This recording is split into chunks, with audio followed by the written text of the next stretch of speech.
Rencontre avec le Père Noël.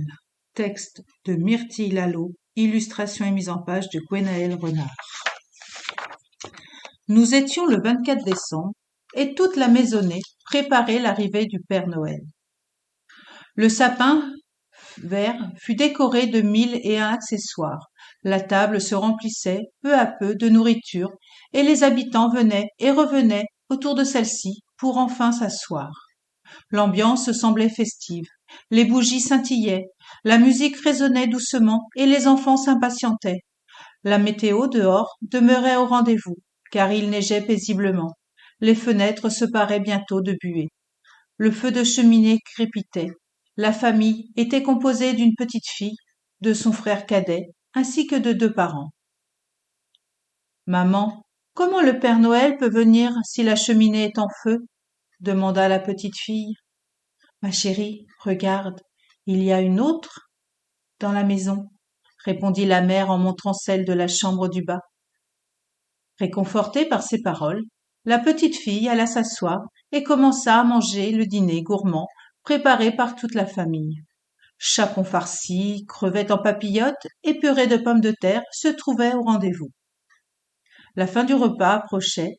Les parents débarrassaient la table pendant que la petite Joyce et son frère Gabin se demandaient quand le Père Noël allait passer. Il est vrai que le temps paraissait long pour ces 2 petits impatients. Les parents revinrent avec le dessert, une bûche au chocolat, puis annoncèrent aux enfants. Gabin, Joyce, la tradition veut que l'on dépose des gâteaux secs et un verre de lait pour le Père Noël ainsi qu'une botte de carottes pour les reines. Oh, mais pourquoi doit-on faire ça, papa? Demande l'enfant curieuse. Eh bien, le Père Noël et ses reines ont besoin de force pour mettre tous les cadeaux au pied des sapins en une seule nuit. Il leur faut donc un petit encas. D'accord, mais on a des biscuits et des carottes? Bien sûr, ma chérie. Ah, super! Tu vois, Gabin, on va préparer tout ça après le dessert. Gabin, sachant à peine parler, gazouillait et frappait des mains. Le garçonnet comprenait qu'aujourd'hui était un grand jour, mais ne savait pas exactement quoi. Sa grande sœur lui expliqua encore une fois pour le Père Noël, mais il ne réalisait pas encore. Joyce, ne se montrant pas très patiente, se dépêcha de manger et précipita son petit frère. Le dessert enfin avalé, Joyce courut pour préparer la collation du Père Noël et de ses reines. Elle se dirigea vers la cuisine, sa mère à ses trousses, pour l'aider au cas où. Perchée sur son tabouret, Joyce se demanda. Maman? Oui, ma chérie. À ton avis, il faut combien de gâteaux secs? Et les carottes? On en met pour chaque reine? Je placerai 3 biscuits et un verre de lait dans une assiette et 3 carottes dans une autre. Maman admira sa fille, préparer avec soin l'encas. Elle portait dans ses bras le petit Gabin qui désirait dévorer les gâteaux secs que sa sœur lui tendait. Oh non, Gabin, ne mange pas les biscuits pour le Papa Noël. Maman, regarde. La petite Joyce s'agaçait en voyant son frère croquer dans le gâteau. Ma puce, ton frère a à peine 1 an. Comment veux-tu qu'il sache? Ne le gronde pas, mais explique-lui plutôt. Mais, bon, d'accord. La petite fille stoppa ses gestes, regarda son frère, puis lui expliqua calmement. Gabin, les biscuits ne sont pas pour toi. Tu vois, là, on fait une assiette pour le Papa Noël. Comme ça, il n'aura pas faim en déposant nos cadeaux au pied du sapin. Tu comprends? Le bambin, toujours dans les bras de sa maman, gazouillait et fit oui de la tête. Sa grande sœur, fière de lui avoir expliqué, reprit sa préparation. 1, 2, 3. La petite comptait dans sa tête le nombre de biscuits, puis faisait de même pour les carottes. De haut de ses 6 ans, elle commençait à peine l'apprentissage des nombres. Une fois le tout mis au pied du sapin, les 2 enfants se préparèrent pour le coucher. Bien entendu, la maman s'occupait de Gabin, tandis que Joyce brossait ses dents comme une grande. Le papa, quant à lui, finissait de débarrasser le salon. Il souriait encore à l'ordre que sa fille lui avait donné. Papa, je pense que tu devrais ranger. Tu sais, pour pas que Papa Noël ne tombe en trébuchant sur nos jouets. Pourquoi ne le fais-tu pas dans ce cas? Bah, je vais au dodo, moi, sinon il ne viendra pas. Bien, tu as probablement raison. Le père, souriant, face à l'excitation de sa fille, ne semblait pas sûre qu'elle réussirait à s'endormir avant la venue du bonhomme rouge et blanc. J'ai toujours raison, affirma-t-elle avec certitude. La patience de ses parents, face à cet enfant survolté, se trouvait sans limite. Ils se doutaient bien qu'elle ne pouvait contenir sa joie de recevoir des cadeaux. Mais dans la tête de Joyce, cela était tout à fait différent. C'était la première année où elle réalisait pleinement l'existence du Père Noël. Elle se montrait très curieuse à ce sujet. Elle posait énormément de questions depuis quelques mois. Comment est-il? D'où vient-il? Comment fait-il? Tant d'interrogations restaient sans réponse de la part des adultes. Joyce brossa ses dents dans le plus grand silence. Ensuite, elle se dirigea dans sa chambre pour se mettre en pyjama. Sa mère, la voyant agir sans un bruit, s'inquiétait un peu et lui demande. Ma chérie, tout va bien? Tu es si calme depuis quelques minutes. Je vais bien, maman, mais je dois rester sage si je veux que le Père Noël arrive. L'innocence de sa petite fille faisait sourire la maman. Elle regardait son enfant avec tendresse et amour. Tu sais, ma princesse, le Père Noël ne vient que si l'on a été sage toute l'année. Penses-tu l'avoir été? Ah oui, c'est vrai, mais j'ai été sage, moi. C'est Gabin qui a fait des crises et pleuré la nuit, pas moi. Ton petit frère est encore petit. Voilà pourquoi il pleure. Le Père Noël, à mon avis, ne lui en voudra pas. Tout en discutant, la petite fille se coucha dans son lit, pendant que sa maman l'abordait. Tu verras bien, ma chipie. En attendant, fais un gros dodo. Tu découvriras tout demain matin à ton réveil. Bonne nuit, maman. Bonne nuit, ma chérie. Fais de beaux rêves. La petite Joyce s'endormit très rapidement. Malgré l'excitation du jour, elle semblait très fatiguée. Soudain, un bruit la réveilla. Les yeux encore remplis de sommeil, elle se demandait ce qu'il se passait. Quand tout à coup, elle se souvint. Mais oui, le Père Noël! Elle sortit de son lit, enfila ses chaussons et alla discrètement dans les escaliers. Elle descendit tout doucement pour ne pas réveiller ses parents. Lorsqu'elle atteignit la dernière marche, elle eut un moment d'hésitation. Et si ce n'était pas le Père Noël? Si c'était un voleur? Une grosse peur la saisissait, mais elle voulait absolument en avoir le cœur net. Prenant son courage à deux mains, elle avança sur la pointe des pieds pour ne pas se faire surprendre. Elle comptait dans sa tête.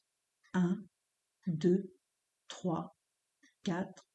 Faire cela l'aidait, la rassurait. Encore 3 pas, et elle se trouva devant la porte du salon, là d'où les petits bruits provenaient. Elle écoutait bien. La petite fille entendait quelqu'un croquer. Cela faisait croc, croc. Mais qui est-ce qu'il y avait dans cette pièce? Voulant absolument savoir, Joyce reprit la marche et compta une nouvelle fois. 1, 2, 3. Une fois devant la porte, elle s'arrêta net. Ce qu'elle vit, elle n'en croyait pas ses yeux.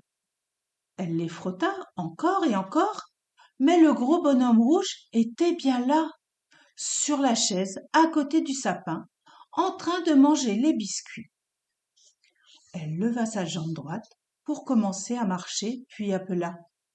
Père Noël, c'est toi? Ho, ho, ho! Mais qui vois-je debout? Ne serait-ce pas la petite Joyce? L'enfant, toute timide, n'osait répondre. Elle croisa ses minuscules jambes et regarda par terre, tout en se tortillant les doigts. Elle entendit un crac, puis releva les yeux. Le Père Noël se leva et alla à la rencontre de la petite. Ma douce enfant, n'aie pas peur. Je n'ai pas peur, je suis grande, tu sais, et les grands n'ont jamais peur. L'homme l'observa et sourit. Il la reconnaissait bien là. Enfin, ce que les lutins lui avaient dit était bien vrai. La petite fille semblait très courageuse. Ah oui, penses-tu réellement que les adultes n'ont jamais peur? Ben oui, dit-elle, les bras croisés sur son petit ventre. Viens t'asseoir près de moi, nous allons discuter un peu, pendant que je bois mon verre de lait. Je peux en avoir un aussi, s'il te plaît? Bien sûr, lui répondit le vieil homme en souriant. Joyce alla dans la cuisine se servir un verre de lait, puis retourna dans le salon. Elle se posa près du Père Noël. Elle n'en croyait toujours pas ses yeux. Quand elle dira ça à tous ses copains de classe, jamais ils ne la croiront. Un silence s'installa entre les deux complices. On entendait juste le bruit des sabots de reine à l'extérieur. Dans la tête de la petite, mille et une interrogations fourmillaient. Avait-elle le droit de les poser? Père Noël, elle décida de poser toutes les questions auxquelles ses parents n'avaient pas répondu. Oui, j'imagine que tu as beaucoup de choses à me dire. Vas-y, fais. Je t'en prie. Est-ce que j'ai le droit de te voir normalement? Pourquoi doit-on dormir quand tu viens? Tu n'es... Oh là là, doucement, jeune fille. Une question à la fois, je te prie. Le vieil homme ricana devant l'empressement de la petite. Discuter avec les enfants lui manquait tant. Il avait un tel emploi du temps pendant la préparation de Noël qu'il ne pouvait pas s'absenter de la fabrique de jouets. Il devait surveiller les lutins, nourrir les reines, mais surtout lire les milliers de lettres que les enfants lui envoyaient. Encore dans ses pensées, il fut secoué par une petite fille impatiente. Hé, Père Noël, ouh, tu m'entends? Oui, qu'est-ce qu'il y a? Ben, je t'ai posé une question, mais tu ne répondais pas. Oh, oh, excuse-moi, je réfléchissais. La petite fille regardait l'homme avec de grands yeux interrogateurs. Tu réfléchissais à quoi? Tu sais, moi, quand je suis dans la lune, eh bien, la maîtresse, elle me gronde. Est-ce que c'est ne pas être sage, ça? Parce que moi, je ne fais pas exprès. Ce n'est pas de ma faute si la maîtresse est ennuyeuse.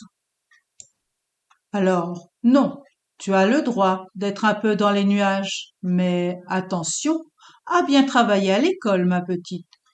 Je me disais que cela m'avait beaucoup manqué de discuter avec des enfants. Tu sais, avant j'adorais vous rendre visite et avoir vos listes en main propre, mais maintenant je ne peux plus.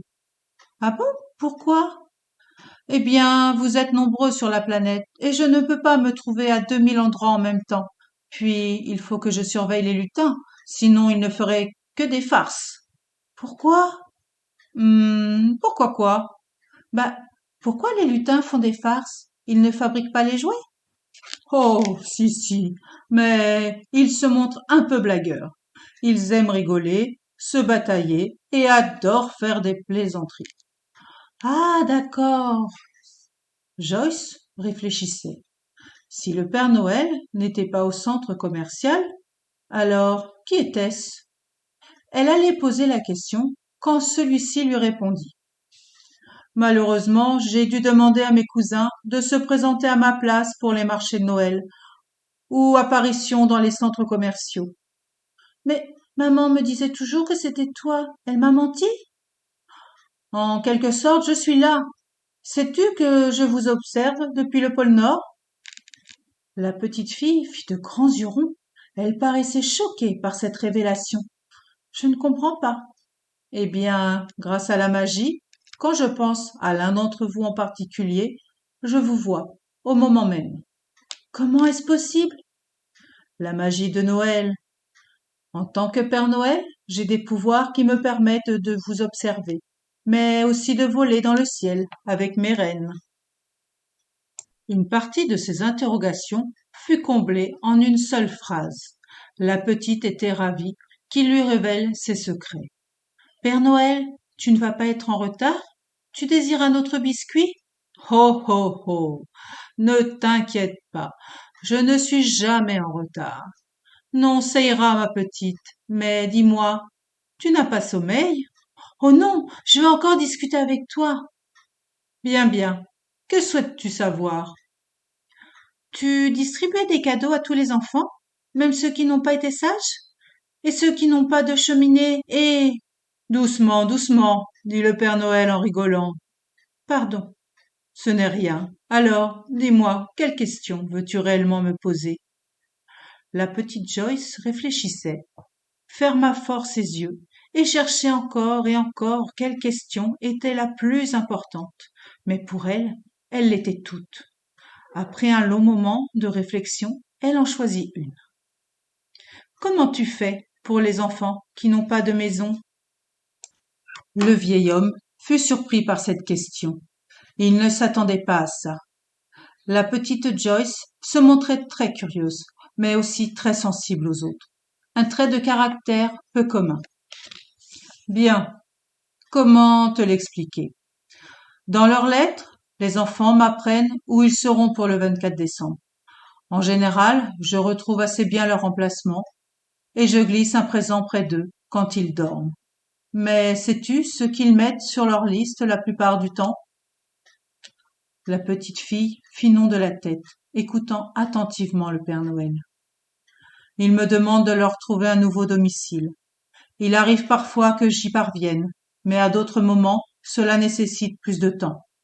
Sache, en tout cas, qu'aucun enfant sage ne se réveille sans un petit cadeau près de lui, le 25 décembre.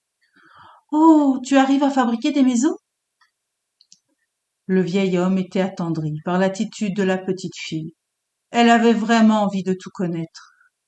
Cela, malheureusement, je ne peux pas le dire. Il faut que je garde quelques secrets, tu ne crois pas? Si, mais moi j'aime bien tout savoir. J'ai remarqué, oui. Le vieil homme rigola dans sa barbe. Il n'avait jamais rencontré d'enfant si curieuse. C'était drôle.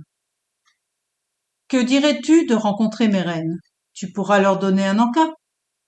Oh oui, je vais mettre mes bottes et mon manteau. Tu m'attends, hein, dit Père Noël. Oui, oui. La petite fille se précipita vers l'entrée, quand tout à coup elle se stoppa net, se retourna et posa un regard interrogateur sur le Père Noël. Dis, je ne vais pas monter sur le toit, si? Le vieil homme ne put se retenir de rigoler. Son corps bougeait au rythme de son rire. La petite fille se demandait ce qu'elle avait bien pu dire de drôle. Après quelques secondes, le vieil homme s'arrêta et lui répondit. Non, non, ma petite, je vais faire descendre mes reines du toit pendant que tu t'habilles. Ah, ouf, parce que tu vois, j'ai peur d'être en haut. Comment ça s'appelle déjà? Tu as le vertige. Oui, c'est ça, j'ai le vertige. Donc je ne peux pas monter sur le toit. Puis papa ne serait pas d'accord. Ah, tu as raison, c'est très dangereux. Bon, allez, file te préparer. Moi, je vais appeler mes reines. La fillette s'en alla en vitesse, mais sans bruit, mettre bonnet, écharpe, manteau et surtout ses bottes d'hiver. Une fois le tout enfilé, elle alla chercher des carottes en plus dans le frigo. Tant pis si maman me gronde, mais je veux leur donner une friandise à chacun. Comme ça, pas de dispute, se disait-elle. Mais combien en fallait-il d'ailleurs? 3, 6, 8 ou 10? Elle ne savait plus. Haussant les épaules, elle prit la botte complète de carottes. Fière de son geste, elle retourna dans l'entrée sans faire de bruit. Puis, elle alla rejoindre le Père Noël devant la maison. Une fois sortie, elle vit le beau traîneau, avec à son bord une grosse hotte pleine de jouets. Ses yeux pétillèrent de bonheur, jamais elle n'avait vu autant de jouets. Quand elle s'approcha, pour mieux observer, le Père Noël lui barra la route. Il avait posé ses mains sur ses hanches et faisait non de la tête. Je suis désolé, Joyce, mais tu n'as pas le droit de t'approcher de la hotte. C'est interdit. D'accord. Dis, il y a les cadeaux pour tous les enfants de la planète dedans? À peu près, oui. Enfin, pour ceux qui ont été sages. J'ai l'impression qu'il n'y en a pas beaucoup. Tu te souviens que j'ai des pouvoirs magiques? Eh bien, ma hotte aussi est magique. Ah bon? Oui, elle ne se vide jamais. Enfin, si, juste quand tous les enfants ont reçu leur surprise. Oh! La petite fille était émerveillée par ce tour de magie. Elle aussi aimerait bien avoir son sac de bonbons toujours rempli. Alors, tu sais combien de reines conduisent mon traîneau? Joyce croisa ses pieds et fit non de la tête. Je ne me souviens plus. dit-elle avec tristesse. Mais regarde, j'ai pris des carottes pour tous. Du moins, j'espère. Allons, ce n'est rien. Viens, je vais te les présenter un à un. Je les ai un peu relâchés dans ton jardin. Ce n'est pas grave? Ils ne vont pas s'enfuir?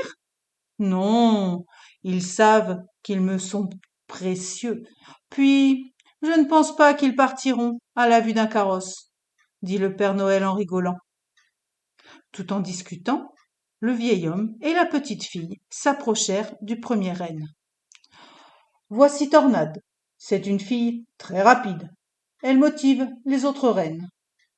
À ces paroles, la fameuse Tornade se mit à galoper si vite que la petite fille n'eut pas le temps de la suivre. Tornade se montrait grande, avec un pelage roux, des yeux verts, une cravate rouge pendait à son cou. La petite fille, toute fière, lui tendit une carotte.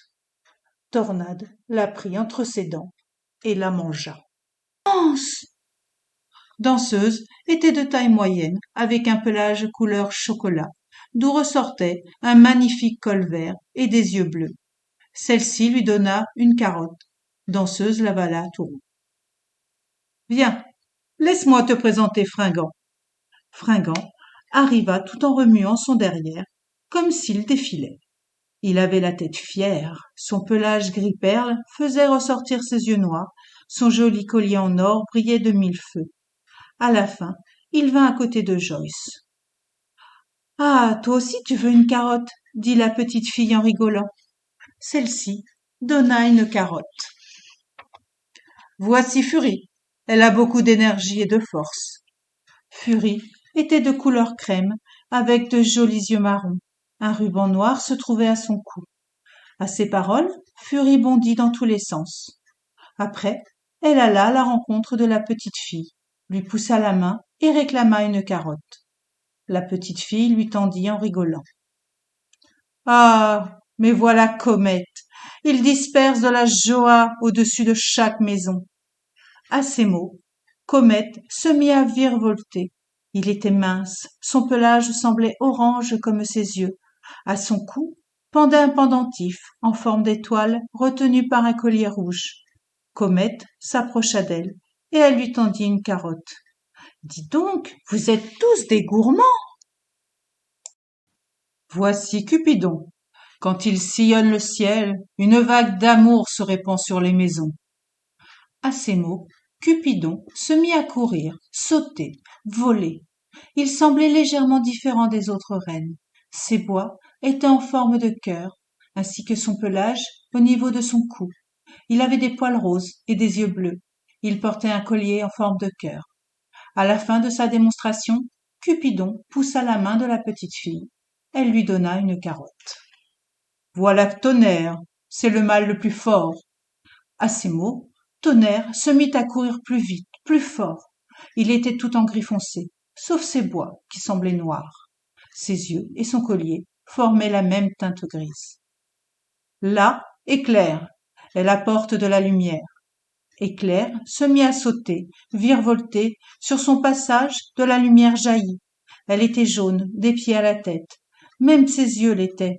Ses bois formaient des éclairs. Son collier jaune représentait également un éclair. Les yeux de la petite fille pétillèrent. Elle n'avait jamais rien vu de pareil. Joyce lui donna une carotte, qu'Éclair engloutit plus vite que la lumière.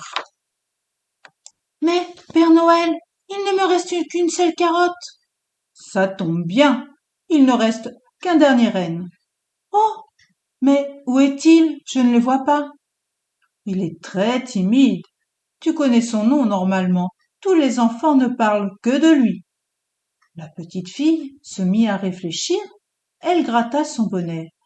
Ah oui, s'exclama-t-elle, il s'appelle Rudolphe. C'est ça, Rudolphe. Viens nous voir, s'il te plaît.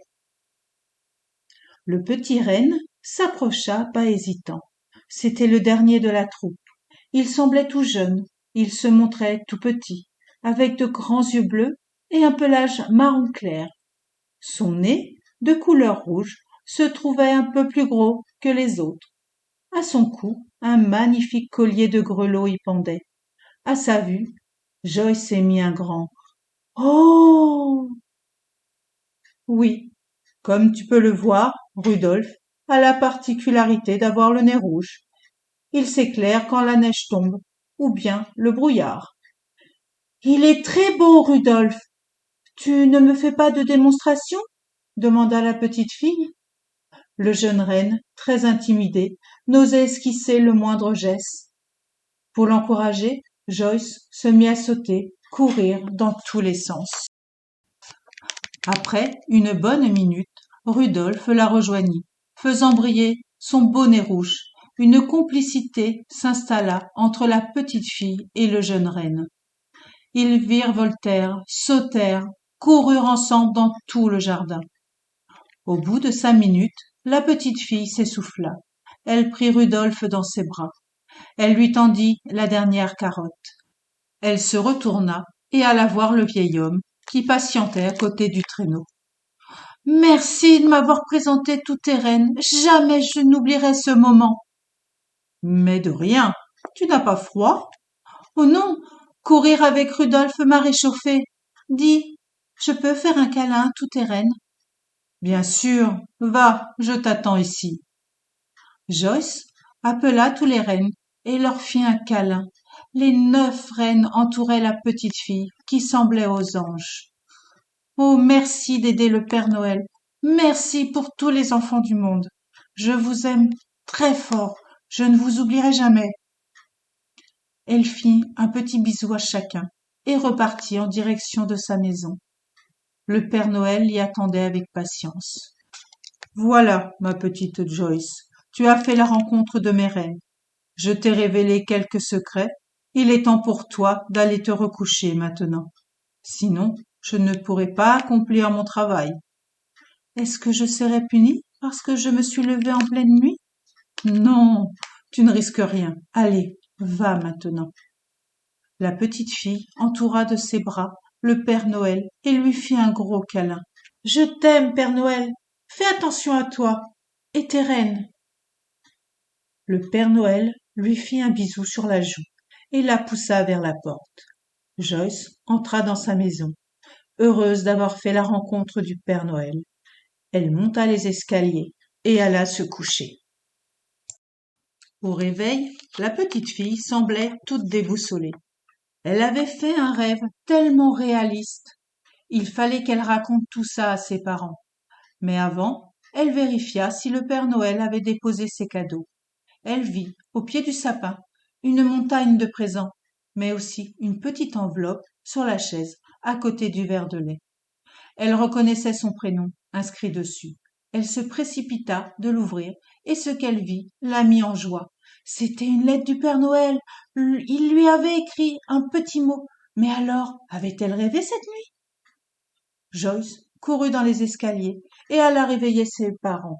« Papa, maman, le Père Noël est passé, regardez, il m'a écrit un mot. » Les parents, encore tout endormis, se mirent à râler de protestation. « Joyce, il est tôt, recouche-toi. »« Mais le Père Noël est passé. »« Oui, oui, bon, j'arrive, » dit la mère. « Je t'en prie, ne réveille pas ton frère. » Joyce s'exécuta et alla attendre sa maman près du sapin.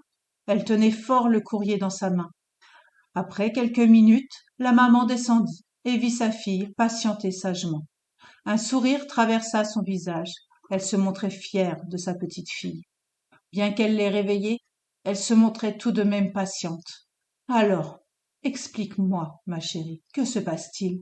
Regarde, maman, j'ai une lettre du Père Noël. » La maman fut surprise. C'était la première fois qu'elle voyait cela. Jamais elle ne reçut une lettre de ce vieil homme. Elle prit en main le courrier et le lut à sa petite fille. « Chère Joyce, je te souhaite un joyeux Noël. Reste la petite fille, calme, aimante et passionnée que tu es. Merci pour cette nuit, le Père Noël. PS, Rudolph t'aime aussi. » Fin. Joyeux Noël.